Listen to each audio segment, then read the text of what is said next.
"Can you buy us, mister?" said the young girl holding a baby. The lonely cowboy looked at the woman's face. Colorado Territory, near the Wyoming border, winter of 1886. The wind howled through the bones of an old trading post, where crooked stalls leaned against each other like drunks, and dust mingled with the first flurries of snow. Beneath the creaking awnings, men sold cattle, saddles, and sometimes souls. Thomas Beckett, age 39, stood at the edge of the crowd. His long coat was weather-worn, his hat shadowing tired eyes that had seen too much and hoped for too little. He had come here only to buy a horse. Not love, never that again. Since Sarah Ellison, his fiancée, his everything, had perished in a boarding house fire 5 years ago, Thomas had kept to himself. No woman had crossed his doorstep. He lit a lantern beneath her portrait every night, a ritual of grief, a quiet war against forgetting. Then came a sound too soft for this brutal place. "Can you buy us, mister?" He looked down. A little girl, no older than 4, stood before him. Her cheeks were smudged, her dress threadbare. In her arms she held a bundled newborn with wide, blinking eyes. "Please," she whispered, "we won't cry." Thomas followed her trembling hand to a wooden auction block. There, a woman stood shackled by the wrists, head bowed, hair tangled like vines after a storm. Her shoulders quivered under a rough-spun shawl. She said nothing, made no plea, only gripped the hands of the girl with a mother's quiet terror. The auctioneer banged his gavel. "Next lot, woman fit for cleaning or cooking, comes with 2 dependents. Quiet stock, starting at $10. Someone laughed. Another man called, "I'll pay 5 just to shut him up." Thomas's jaw tensed. He stepped forward. 15. A man in the back shouted, 20. 35. Thomas said, calm and cold. Silence followed. The gavel hit again. "Sold!" Thomas moved to the platform, handed over the coins without a word. The girl, still holding the baby, walked beside him without hesitation. The woman stumbled behind, never lifting her gaze. They left the market together, snow beginning to fall. At the edge of the camp, beneath a frost-stiffened pine, Thomas turned. He looked at the woman, the mother, the silent one. "Ma'am," he said quietly, "I need to see your face." She hesitated. Then, slowly, she lifted her head. The light hit her all at once, revealing bruises half-faded and eyes full of stories unspoken. Thomas staggered back a step. His voice cracked as he whispered, "Sarah?" She blinked. For a heartbeat, neither moved. And then, her lips trembled, her knees buckled. Thomas caught her before she hit the ground, his hands trembling as they touched her face. Real, alive, scarred but breathing. "You've got to be Dick Dan," Darrell said, his bloody hand twitching. Behind them, the little girl clutched her brother tighter. "My mama's name is Sarah," she said softly, "like a dream." Thomas led Sarah and the 2 children through the narrow trail back to his ranch, the hush of pine and snow a stark contrast to the clamor of the auction. Clara walked beside him, clutching her baby brother Matthew, while Sarah trailed behind, head bowed, shoulders tense. They reached the rough cabin where Thomas lived alone for years. He offered blankets and water without a word, stepping aside respectfully. Sarah's hands moved with quiet precision. She folded Clara's thin coat, tucked it neatly beside the stove, then lifted Matthew to her breast as gently as if he were a fragile vessel. Clara watched, wide-eyed and silent. Thomas stepped out to the porch, chest tight. The wind bit icy. He whispered to himself, "She looks exactly like her." Except, no living person could resemble someone who had died 5 years ago. Sarah Ellison had perished in that fire. He had believed that. He had burned her letters, memorized every crease in her photograph. He had cursed the smoke that stole her, and now, this woman wore the same silhouette, the same quiet sorrow. At supper, Thomas laid out hot stew in metal bowls. Clara ate with small, hungry bites. Matthew slept curled against Sarah's body, arms twitching occasionally in a dream. Sarah did not look up at Thomas. She seldom spoke, and only with Clara or Matthew in her arms. After they ate, Thomas showed them to a spare bedroom. Sarah turned to him, meeting his eyes briefly. For a second, long enough for his heart to freeze, Thomas thought he saw recognition there. Then she looked away, gathered Clara close, and stepped into the other room. Thomas exhaled. He paced outside until darkness wrapped around him. He could not accept that Sarah Ellison still lived. And yet every blemish on this woman's face, every scar hidden beneath her dress, told a story he could no longer ignore. The next morning he watched from the window. Clara burst into the cabin, flushed and shaking. She had an urgent look that did not belong to a healthy child. Sarah knelt beside her, lips brushing her brow. "It is only a fever shadow," Sarah murmured in a voice cracked by exhaustion. "She will be right again." Thomas fetched cold water and herbs, set by the hearth. Clara's skin burned.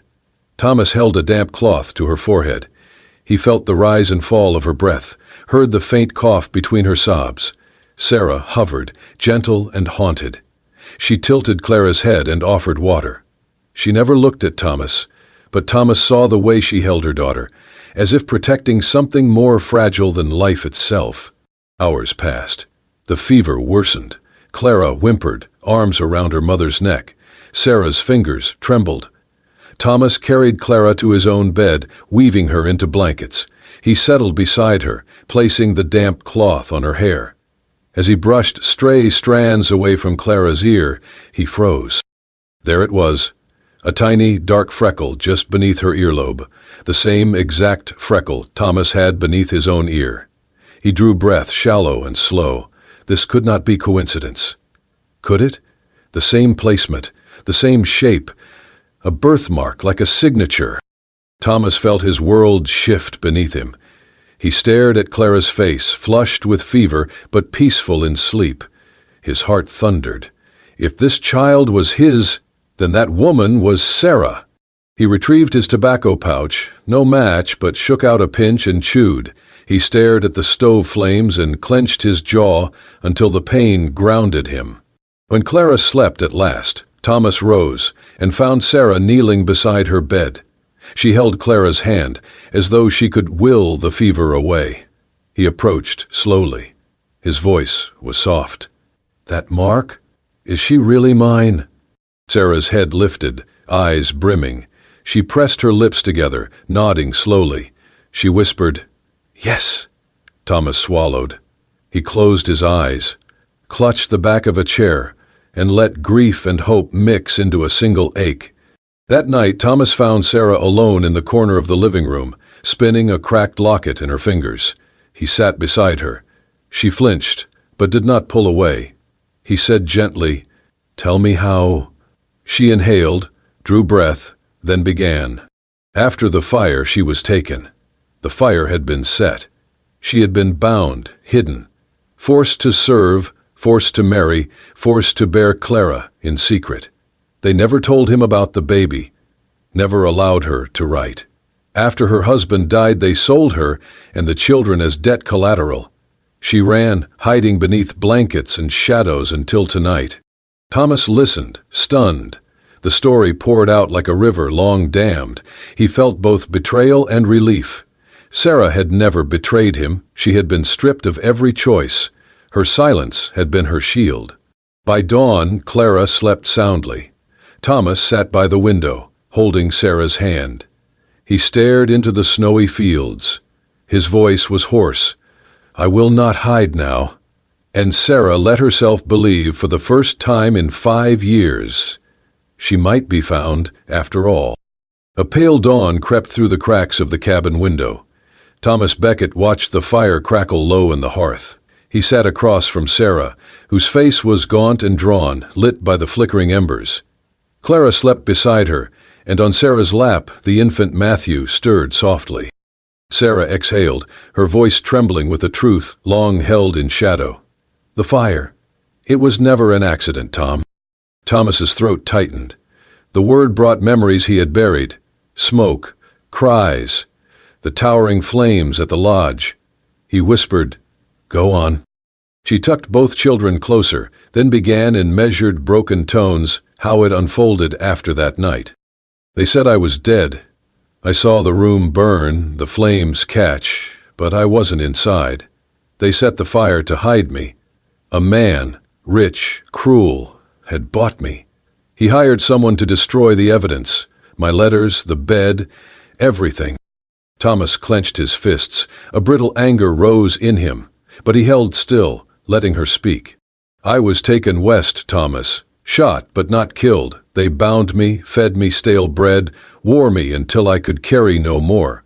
Then they forced me into marriage, him a man with no kindness. I bore Matthew under his roof. Sarah's voice cracked. She looked down, and for a moment Thomas thought she might collapse. Then she raised her eyes and stared at him, steady. What hunger I still carried. I held on to 2 songs, one for you and one for our unborn child. Clara came months after you vanished. I named her after you. Thomas exhaled, the breath freezing. His pulse pounded, drowning out the crackle of the flames. He saw the line of her jaw, the curve of her cheekbones, once soft beneath candlelight, now sharpened by suffering, but still Sarah's. A month ago, Sarah continued, his temper took him. He struck me.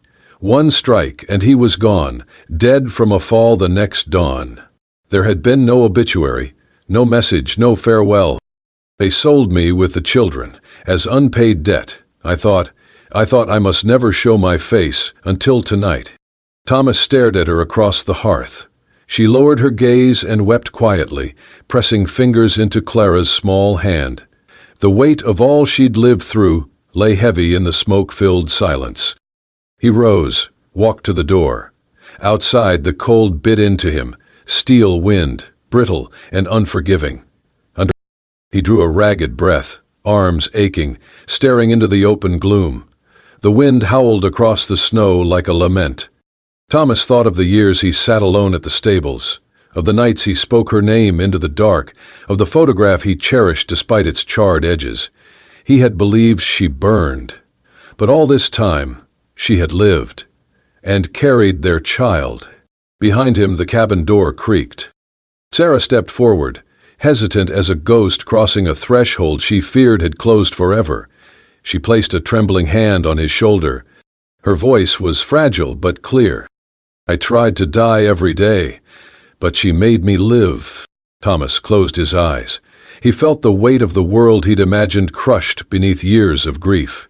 He turned slowly, gazing at Sarah in a light that had once been love, then grief. Now something pulled taut with desperation and what remained of hope. He stepped back to the hearth and knelt beside her. He reached out and held her trembling hand. She looked at him, uncertain, and in that gaze he knew she feared he might vanish again. So he said, "The world took so much from us both, but you came back, and she." He gently tilted Clara's head as the girl slept, warm and soft. She came from love, from us. Sarah bit her lip to stop crying. Thomas felt something in him uncoil, something between sorrow and blessing. He gently pulled her into the bench beside him and wrapped his coat around her shoulders. The fire crackled again. Outside, the wind worsened, but inside the cabin, the ache of years bent itself towards something new. Clara murmured in her sleep. Sarah steadied her breath. Thomas exhaled and pressed his forehead to Sarah's temple. He whispered, "I never stopped waiting." And Sarah let herself believe for the first time in 5 years that waiting had not been in vain. Snow fell in a steady hush as the morning crept into the valley. The cabin, still cloaked in smoke from last night's fire, sat like a forgotten prayer in the cold. Inside, Sarah fed Matthew in the quiet, while Clara drew circles in the frost on the windowpane. Thomas saddled the horse slowly, every motion deliberate. His mind churned, not with confusion but with preparation. Something had shifted in him since last night. The pieces of his broken world had not disappeared, but somehow they had turned to form a path.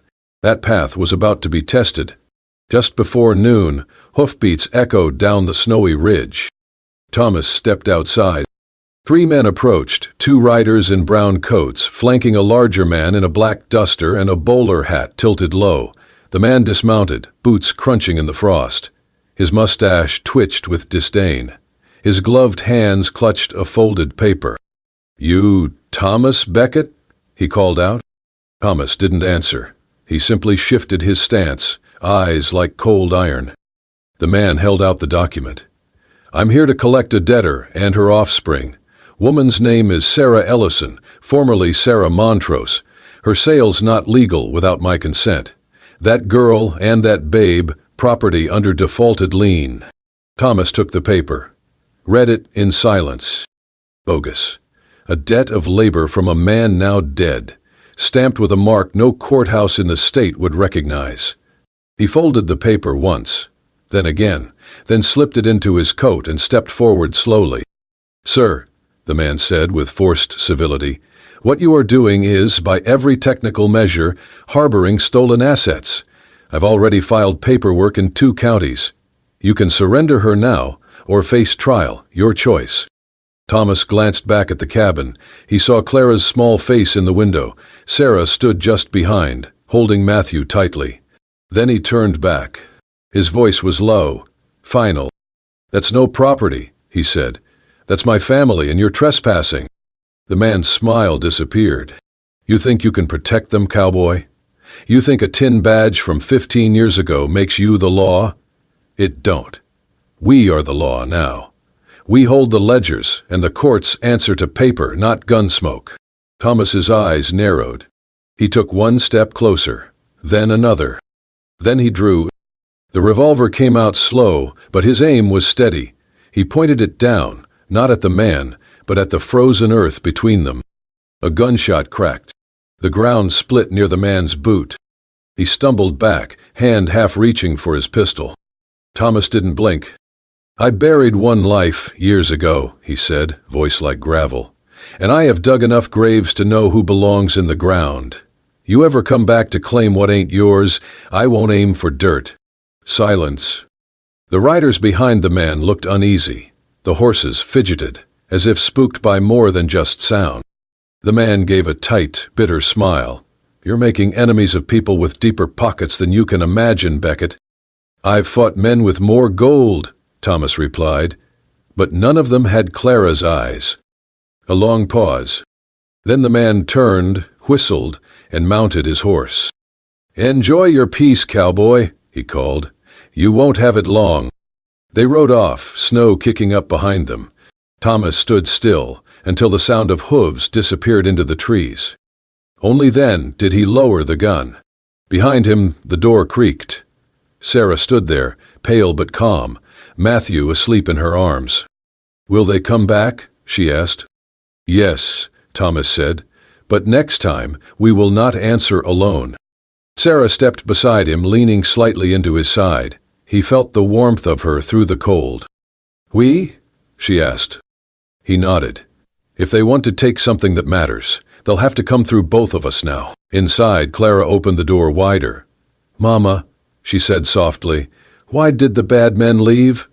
Sarah smiled, her hand resting on Thomas's. "Because your papa told them to," she said. And for the first time, Thomas Becker did not correct her. The late afternoon sun dipped behind the ridge, casting the hills in a warm golden hue. Dust rose gently under the hooves of a chestnut mare as Thomas walked beside it, one hand steadying the reins, the other guiding Clara, who sat upright in the saddle with determined little hands. "Easy now," he said gently. "Let her feel your legs. She'll follow your heart if it's steady." Clara nodded, her brow furrowed in concentration. The mare responded, trotting in a small arc through the pasture near the cabin. Sarah watched from the porch, arms wrapped around baby Matthew. Her eyes followed every movement, every word.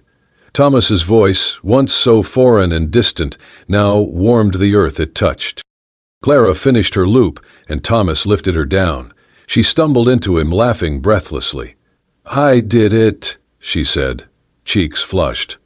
"You did," he said, crouching to her height. "You were brave." Clara looked at him, quiet for a moment. Her smile faded slightly. "Can I ask something?" she whispered. Thomas's throat tightened. He nodded. "I wish I had a real pa like you," she said. The words landed deep, too deep to speak past. He swallowed, pulling her into a gentle hug. Her small arms wrapped around his neck without hesitation. Behind them, Sarah pressed her lips together, the tears coming without fight, not for what she had lost, but for what she now saw clearly ahead. Later, as twilight crept in, Sarah sat at the table with a worn piece of parchment and trembling fingers. Thomas lit the lamp beside her. "You sure?" he asked. She nodded. "He will keep coming, not just for us. He has done this to others. If we stay silent, we help him keep going." Thomas placed a steady hand over hers. "Then we speak." Sarah dipped the pen and began to write. "To the office of the sheriff, county of Ridgewood," she began, her script slow but unwavering. "I am Sarah Ellison, once declared dead in the fire of 1881. I was taken that night by a man named Silas Kearney, who runs a network under the guise of indenture trade. I am alive, and I testify he forged my death, took my freedom, and has done so to others." She paused, the candlelight flickering in her tear-brimmed eyes. She continued, describing the house in Kansas, the men she'd seen traded like livestock, the chains, the tea laced with root toxin, the false debts scrawled on fake ledgers. When she was done, Thomas signed his name at the bottom beneath hers. Witness, protector, believer. He folded the letter, sealed it, and tucked it inside his coat. "I'll write at first light," he said. "They'll listen. They have to." Sarah touched his sleeve. "Thank you." He looked at her, not as a man pitied, but as a man choosing hope. "I should have found you sooner," he said quietly. "You weren't meant to," Sarah replied, voice soft. "Not until you were ready to save more than just me." Outside, Clara giggled as she rocked Matthew's cradle. Inside, Thomas and Sarah sat together in the warm hush, leaning, finally, into the fragile, fierce hope they had once buried, and now dared to believe in again. The wind shifted as the sun climbed higher over the rooftops of Ridgewood. It carried with it the weight of something different, something uncertain but stirring. Thomas felt it as he helped Sarah and the children down from the wagon, parked in front of the county hall. The town square buzzed with cautious curiosity. Word had spread fast. The lone cowboy who lived beyond the creek had returned, this time not just with a rifle, but with a woman once thought dead, and a child who looked too much like him to be coincidence. Inside, the civil hall echoed with boot steps and whispered breaths. A deputy motioned them forward.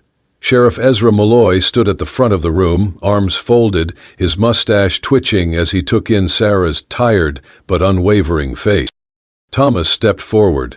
"We request a public hearing," he said calmly, "for Sarah Ellison, my former fiancée, declared dead, but clearly breathing, and not just with air, with truth." The sheriff raised an eyebrow. "That a fact?" Sarah took a breath and stepped past Thomas, carrying Matthew against her chest. Clara clutched her skirt tightly. "My name is Sarah Ellison," she said. 5 years ago I was taken from a boarding house in Kansas the night it burned. I was held by a man named Silas Kearney. He trafficked women under false debts. Faked my death with the help of a bribed landlord. I was pregnant when taken. I gave birth to Clara in captivity." A murmur rippled through the gathered townsfolk. A woman near the back gasped audibly. Sarah continued, voice steady despite the tremor in her hands. "He moved me between towns. When my second husband, a man I was forced to marry, died, I was sold again. I was about to be auctioned when Thomas found me." She turned to him, eyes full of weary gratitude. "And saved me." The sheriff frowned, chewing the inside of his cheek. "You have proof?" Thomas stepped forward. He laid the sealed letter on the table. Signed testimony, her handwriting, witnessed by me. She named dates, locations, names of others. You can follow the trail. The sheriff opened it and began scanning. His eyes narrowed at certain names. "I know one of these women," a voice said suddenly. Heads turned. A tall woman with silver streaks in her dark braids stood up near the corner. Her voice quavered. My sister worked at that house in Kansas. We thought she ran off. She wrote once, then vanished." She pointed at Sarah. "I remember you. You helped her hide once." Sarah blinked, recognition dawning slowly. "I knew it," the woman said, louder now. "That fire, they said you died in it. But I remember, your room was empty that night. My sister told me, said she saw men dragging you out back." A hushed uproar broke through the crowd. Someone swore under their breath. Sheriff Malloy raised a hand. "Order!" He turned to Sarah. "You willing to sign this before a magistrate?" "Yes," she said. He nodded. "Then this becomes official." He reached behind him and pulled out a clipboard. After scratching something down, he handed it to a deputy. "Put a federal wire out. I want Silas Kearney named and hunted. Full warrant. Get me a judge in the morning." The moment sealed with ink and silence. The room exhaled. Years of lies cracking in the light of day. Thomas turned to Sarah. "You were never lost," he said quietly. "Just stolen." Sarah's lip quivered, but she smiled. Not with joy, but with relief. Clara pulled at her mother's sleeve. "Does this mean we get to stay?" Thomas knelt beside her. "No one's taking you again." Matthew gurgled in Sarah's arms as if to agree. The sheriff cleared his throat.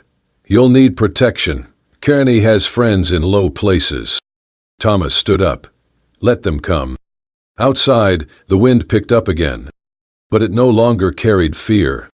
It carried change. The scent of wood smoke curled gently through the air as Sarah swept the porch of the cabin that now belonged to all four of them. The structure, once silent and still like Thomas's heart, now breathed with life, footsteps, laughter, and the soft creak of floorboards under little feet. Each morning, Sarah laid out a row of smooth river stones behind the house, calling out the alphabet and letting the local children trace each letter with a stick. It started with Clara, shy and curious, then grew to include 2 neighbor boys and a girl from the lumber camp. By the end of the week, 6 children sat on logs as Sarah guided them through their letters. Inside, Thomas sat at the table with a coffee he forgot to drink. His eyes were on Clara, who concentrated hard as she etched her name onto a piece of paper. "My name is Clara Beckett." She beamed as she held it up. Thomas's throat caught. The name was not just a title, it was a claim, a bridge, a homecoming. Later that evening, after the children had scattered and Sarah bathed Matthew in the tin basin, Thomas stood in the back room of the cabin, the one he had once kept locked. He reached for a cloth-wrapped parcel behind the rafters, dust thick on the fold. He unwrapped it slowly. Inside lay an old framed daguerreotype of his parents, long gone but never forgotten. Beside it, another smaller frame, Sarah's portrait, taken the summer they promised to marry. Her eyes were as clear as he remembered. He hung the frames side by side above the mantel. Then he crossed the room, opened the top drawer of the bureau in what was now Sarah's room, and set down a small wooden box. Inside it, cushioned in felt worn with age, was the engagement ring he had never been able to give her. He closed the drawer quietly and left it for her to find.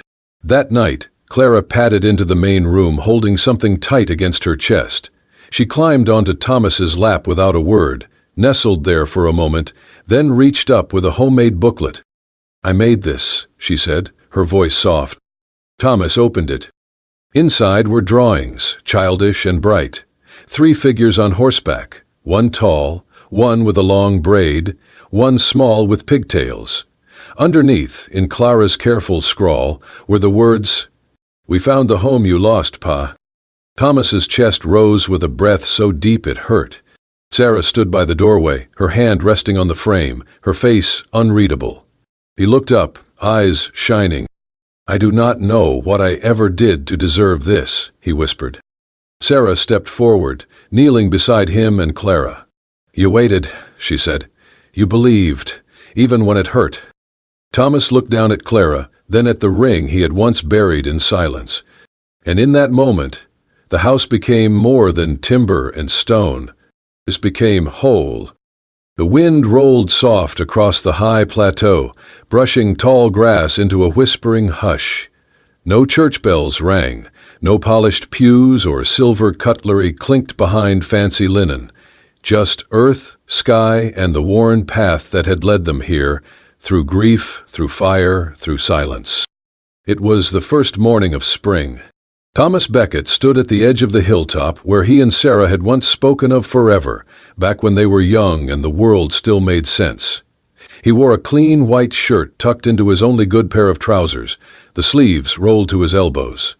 His hat sat respectfully in his hands, head bowed, waiting. Sarah walked slowly up the slope. Her dress was not silk or lace, but a hand-stitched gown of soft white cotton, cinched at the waist with a braided cord. Her hair flowed loose down her back, catching the morning sun. In her arms, wrapped in a wool shawl, Matthew slept soundly. Clara skipped ahead barefoot, holding a bouquet of wildflowers she had picked from the meadow below, sunbursts of yellow, lavender, and pink. A small circle of townsfolk stood to the side, quietly watching. Sheriff Holden, old Widow Merle, the pastor from River Bend, and a few neighbors who had come to believe in miracles once more. No fanfare. Just the kind of people who had learned that love did not always arrive in silk gloves or Sunday carriages. Sometimes it arrived in broken boots and second chances.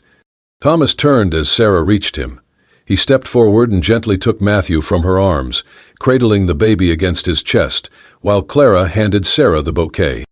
They stood there, just the four of them, in the sunlight. Thomas looked at Sarah, then knelt. He did not pull a ring from his pocket. Instead, he lifted a long strand of prairie grass he had braided that morning. With a calm reverence, he wrapped it around both their wrists, binding them together. His voice was low, steady, but it carried over the wind. "Not a vow for show," he said. "No altar, no choir. Just this, a promise made in dust and blood and the years we lost. I am yours, Sarah, all of me, even the broken parts." Sarah blinked back tears, her hand tightening over his. "I've always been yours," she whispered. "Even when the world called me dead. Even when I could not speak your name out loud. It was always you." Thomas stood, still holding the baby close, and Sarah stepped into him, their foreheads touching, their eyes closing. From the side, Clara ran forward and flung her arms around their legs. "This time," she said, voice full of certainty, "we all stay." The wind paused, as if holding its breath. And in the stillness, something shifted. Thomas Becket, once known as the loner with shadows behind his eyes, was no longer the man who only spoke to ghosts. He was a husband, a father, a man who had found the woman the world tried to erase, and the child he never knew he had. He looked down at Clara, her face pressed against Sarah's hip. He kissed her hair and whispered, "We stay, sweet girl, we stay." The pastor stepped forward, saying a quiet blessing. But the real ceremony had already happened, when Thomas chose love over bitterness, when Sarah chose truth over fear, when Clara chose to believe that families could be built again, even from ash. They stayed on the hilltop long after the others left. The sunlight warmed the grass, and laughter rose from the valley below.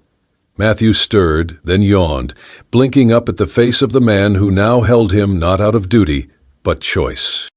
Sarah sat with her back against Thomas's chest, Clara lying in the crook of her lap, wildflowers scattered at their feet. "I thought love was something we only got once," she said quietly. Thomas leaned in and kissed her temple. "Maybe, but if that's true, I am just glad we get to finish ours." And as the sun dipped low, throwing gold across the plains, the Becket family remained, tied not by blood alone, but by something fiercer. A promise kept, a love reborn, a life rewritten in the dust and wind. If this story stirred something in your heart, if you felt the wind on that high plateau or the weight of years lost and finally found, then this is just the beginning. Keep watch unwaned for the synergistic online program For Late. At Wild West Love Stories, we bring you tales of love that defied fire, time, and dust. Stories where hearts were broken but never gave up. Stories like Thomas and Sarah's, where even after death, love found its way home. If you believe in second chances, in promises made not with gold but with grit and devotion, then subscribe to Wild West Love Stories. Like, share, and ring the bell so you never miss another ride through the untamed heart of the American frontier. We do not just tell stories, we remember them. And maybe we remember something in ourselves, too.